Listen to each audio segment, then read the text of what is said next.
நண்பர்களே கேட்டிங்கன்னா நம்ம பின்னாடி பார்த்தீங்கன்னா குளம். இந்த குளம் வந்து பார்த்தீங்கன்னா ஒரு 2 வாரத்துக்கு முன்னாடி கூட இவ்வளோ தண்ணி வரல. இப்போ தான் மடையில வந்து திறந்துருக்காங்க. பார்த்தீங்கன்னா திறந்தல் பார்த்தீங்கன்னா யாரோ ஒரு நல்ல டீப்பு எப்படி கிழிஞ்சிருக்கா என்னன்னு தெரில. அந்த குளத்துல அந்த முக்கில் கிடஞ்சிது. சரிட்டாக இதை எடுத்து என்னடா பண்ண போகிறேன்னு கேட்டிங்கன்னா, இது வந்து நம்ம வந்து திரும்ப குளிக்கலாம் போட்டதில்லை. பார்த்தீங்கன்னா வால் டிப்பு கூட அப்படியே இருக்குது. இது ஏர் கொஞ்சம் இருக்குதுன்னு நினைக்கிறேன். நம்ம கொஞ்சம் இருக்கிறதுனால தான் நமக்கு வந்து இந்த தண்ணியில் அந்த அதோ இருக்கிறா இந்த மரத்துக்கு பக்கத்தில் அந்த சைடு தான் காணுன்னா கால்வாயிலேருந்து வரக்கூடிய குளத்துக்கு சேரக்கூடிய தண்ணி மடை அதிலேருந்து வந்து தான் அந்த இடத்துல இந்த பாறைகிட்ட கிடஞ்சிது.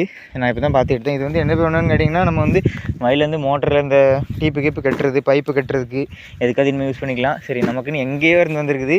இது வந்து மணிமுத்தர் அணையில் உள்ள கால்வாயிலேருந்து வந்திருக்குது. இது வந்து அதுக்கப்புறம் பூரா செடியில் அமுட்டிருக்குன்னு நினைக்கிறேன். இது எங்கேருந்து வந்திருக்குன்னு கரெக்டாக தெரியல. ஏன்னா செடி கிட்டலாம் ஓடையில் நிறைய அடர்ந்துருக்கும். அந்த செடியெல்லாம் மீறி இது எப்படி தண்ணிக்குள்ளே வந்துச்சுன்னு தெரியல. எனக்கு பார்த்தீங்கன்னா யாருக்கும் தெரிஞ்சுன்னா யாருக்குள்ளேயும் தெரிஞ்சுன்னா கொஞ்சம் சொல்லுங்கள். இது கிடைக்காதுன்னு இன்னொரு அருமையில பார்க்கலாம். தேங்க்யூ.